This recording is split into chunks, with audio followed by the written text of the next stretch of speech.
everyone, and welcome Hi. back to another episode of the Procurement and Finance Coffee Break. I'm Claire, your finance transformation expert, and we've got Richard, the procurement guru. Who still has a job because the re-recording of the supply relationship management, I did successfully press the record button, which means I'm still here. Yes, so procurement guru tech fail. Yeah. Just redeemed it a little bit. He's having to retake his NVQ1. My NVQ1, I don't know, it's not even NVQ1. It's, I didn't do a good job. Never mind. So today we're going to discuss quite a serious topic, and obviously during COVID we saw some examples of where business continuity and crisis management planning wasn't adequate, and supply chains were stretched, and just general ways of working. Business had to sort of scramble to figure it out. So with the unpredictable nature of business environments, I think it's really important for both finance and procurement teams to have a crisis management and business continuity plan in the event of pandemics or other force majeure events. So let's start us off. Why is crisis management and business continuity planning essential for both finance and procurement teams? Obviously, I mentioned the pandemic, but what other factors would you consider? Right. So I'm an ex-army officer. You could label it under resilience, but why do you do business continuity? In the military sense, you do it because there's a real likelihood that you're going to lose people during an operation. If you're going to lose people, you have to be sure that the next tier of leadership are able to step up and continue to execute the mission. So, we used to spend a lot of time when we were doing exercises where sort of the supervising staff, the training team, would literally tap people on the shoulder and say, you're out, you've been, you're incapacitated, to test what the sort of your second in commands or third in commands would do to do it. It's no different for business. The reason that we do business continuity is to be able to say, if something happens, what would we do? And you hit the nail on the head. Every single business discovered in 2020 that they had an issue with their business continuity planning. And I'm not a fan of the force majeure word, because I just think it's a nice way of sidestepping a contract that you're failing on. But actually, and it was really interesting that in the COVID crisis, most people didn't call force majeure. They proactively got together, problem solved, and kept working. That's business continuity, and that's what it is. It's looking at a disruption, a shock, whether it's your servers going down or your office flooding, or a sudden change to in the financial circumstances of your business, key people leaving. What would you do? And having a plan that is based upon scenarios is super critical for you to be confident that your business is going to be able to absorb shocks. And that's all it is. It's how are we going to cope if something happens, and off we go. So look, you've seen this, you like me saw this during the pandemic. I mean, in your experience, but particularly on sort of finance teams, what strategies have you observed finance leadership teams adopt to make sure that the business continuity plans they've got are complete and effective? Well, I think it's important to have a written policy and plan that is communicated, and people know how to access it. Surprisingly, a lot of businesses don't have like a formal policy that says what happens if the office is flooded, or key members of the leadership team go off sick, which they could have well done during the pandemic. So having a policy in place. Now, if you don't have a policy in place, or if it's quite frankly time to dust it off and re-review it because perhaps you realised it wasn't that effective during the pandemic, then I would start off by getting your teams together to sort of conduct what-if scenarios and risk assessments. So think about like what is everything that could go wrong. You know, we've had a pandemic. Perhaps there could be another one. You know, we obviously had like swine flu, and was it the H1N1, which wasn't pandemic level. It was epidemic level, but not pandemic level. But we've had signs of, you know, widespread illness before. Obviously, I mentioned flooding because that's something that happens. It can happen a lot in certain regions. Could be you have operations in politically unstable countries. You know, if you have a finance team or operations out there, and let's say there's a coup or something like that, how are you going to quickly repatriate your teams back to the UK and keep them out of harm's way? How are you going to secure your assets in that region? You know, what is your plan of action? Right. And it's small stuff as well. I mean, you laugh about it, but if you think about the number of people in your organisation where there's a small number that've got access to particular systems or tech, they've got their login credentials and they are not available, not uncontactable, something happens. Part of business continuity is going down, not just what would we do if our servers blow up, it's how would we get into that treasury system if the two people that log in and have got access are not available. How would we do that? And right down to a small level. And that's actually the stuff that trips us up, right? So on like sort of large transformation projects and change programs, you often use something called a RAID log, which is assessing the program's risks, assumptions, issues, and dependencies. Right. And that's basically thinking about, on this program of work, everything can go wrong, and frequently there's like key man dependencies or key woman. I don't want to key person. Key person dependencies. You know, it could be you know, very tight timelines to do things. You know, but on a program of change, you will think of you'll sit as a program leadership team and think, what are all the risks that's going to happen on this program? What assumptions are we making? You know, if you haven't fully tested out your business continuity plan, perhaps you've actually got some embedded assumptions about what is possible in there. You know, what are your issues and what are your dependencies? And I find that quite a useful tool, because you can just apply it to real life. It doesn't have to be a program of work. So useful tool, RAID structure. If we're talking about tools, tech, is there a role for tech in business continuity? Yeah, I mean, before we talk about tech, though, one of the other things I would just say about finance, which you know, we sort of saw in the pandemic with lots of people being off, is you know, you have some lifeblood processes in finance, and some of those are getting cash in, getting cash out, and if your cash flow fails, that's like a key lifeblood process. You know, if you start not being able to pay your suppliers, you know, everyone's payment cycles during the pandemic got stretched a bit. But if it gets stretched really bad to the point of you've got, you know, you're basically going to fall out with your suppliers over it. So thinking about how those lifeblood processes are going to operate, in the assumption that you can't get into the office, you know, half your team are off sick.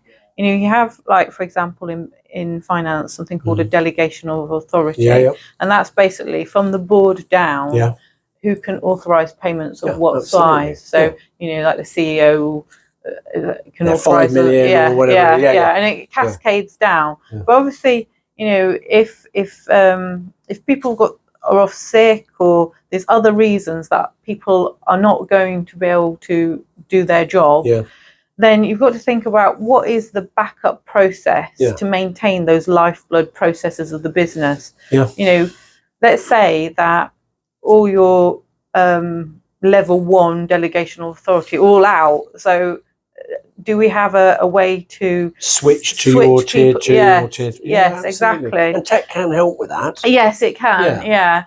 So in terms of tech, you know, I would say like there are some businesses, believe it or not, that still have some like on-prem processors that can only be accessed. I've seen this around Treasury, where you know they've got like a banking or Treasury platform that can only be accessed with on one physical terminal in an office. Terminal in an office. Crikey.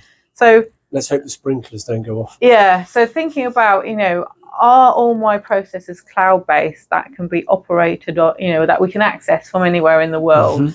And if the answer to that is no, that's a red flag, right? Yeah. So the use of using cloud-based systems to be able to log on. I would also say from a tech perspective, if you have a situation, like I remember, I think it was back in like 2008 and 9, when the swine flu thing was going around. I remember the company I was working with had some of the very first cases in the UK, and we had like an alert sent to us telling us not to come in the office because we were really worried that we might sort of spread it amongst ourselves if we did that. So technology can help by thinking, well, how are we going to communicate to people? And then also, you know, remind people what the policies and procedures are. So, you know, great if everyone, you know, in an emergency situation, everyone gets an email and a text alert.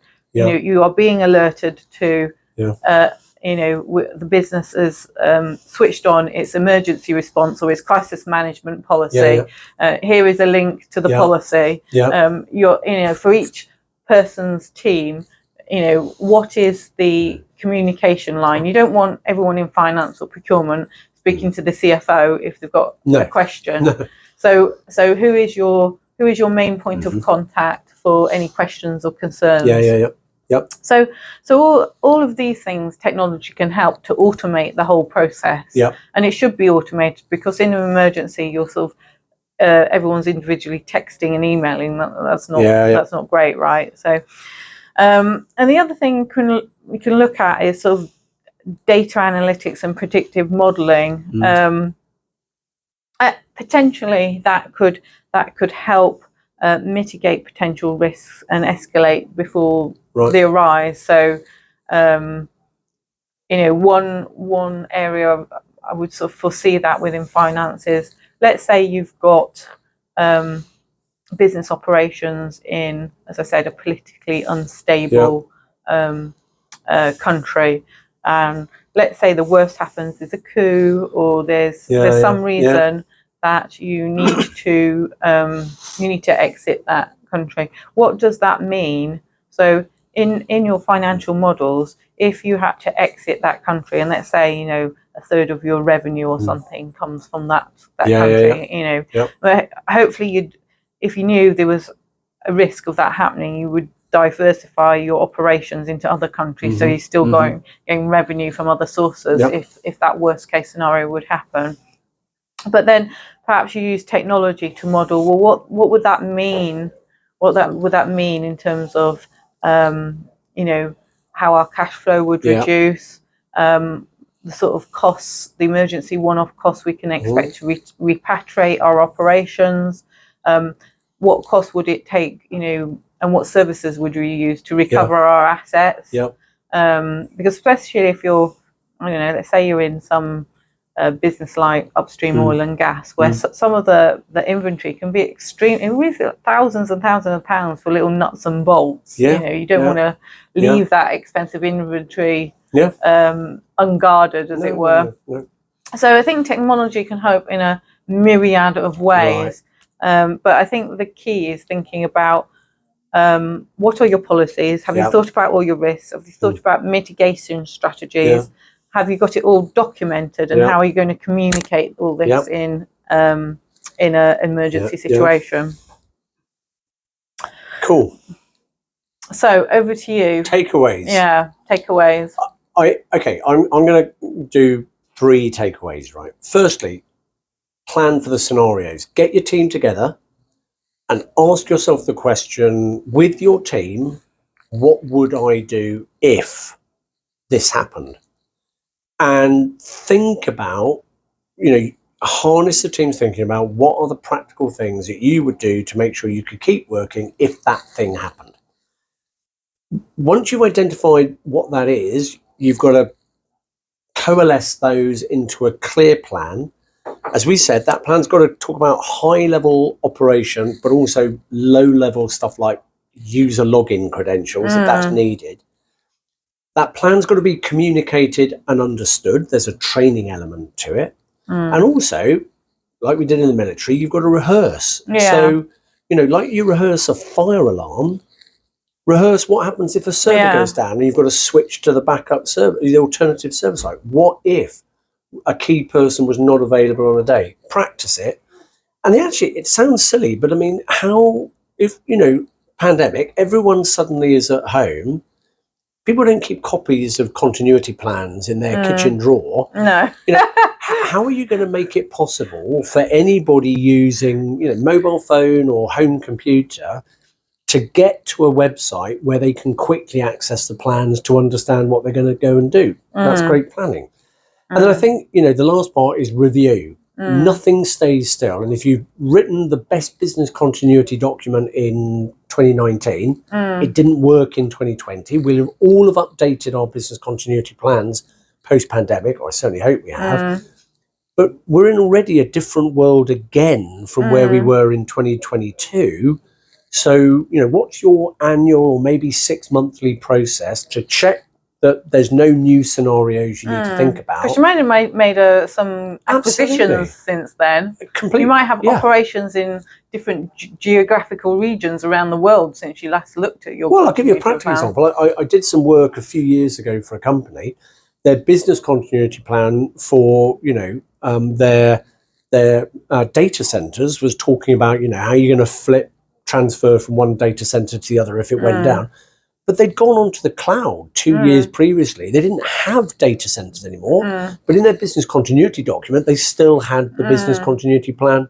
Well, no, you haven't reviewed it, you haven't cleared it out, you haven't updated it. And if something had gone wrong with cloud, you didn't have a plan to know what you were going to do. So review them regularly. And I think those three things: scenarios, develop plans, communicate them, understand them, make sure people have got access to them, and rehearse them, and review them regularly to make sure they're current. And it may sound like all sensible, very good things to do that people may put off, but I think you have to think about what is the potential reputational damage to a business if the worst case scenario happens. Let's say you can no longer service your key customers, or you can no longer pay your key think how many suppliers. Bank issues there have been with people not able to get into their account because some key systems or even worse like that you have operations in, let's say, a political unstable country, and you realise that you can't bring your finance teams home well, and their safety is at risk. I mean, that would be appalling. Absolutely right. So there you go. Simple steps. To be honest, doesn't matter if you're a big or a small business. You can follow the same process. Just do that scenario. What would I do if this happened? Create the plan. Make sure everyone understands it. They can get to the plan and review them regularly. And you know what? You will just eliminate an awful lot of risk and uncertainty. Yeah. Okay. Cool. Well, until next time, that's all from us. See you on the next coffee break. Take care. Bye-bye. Bye.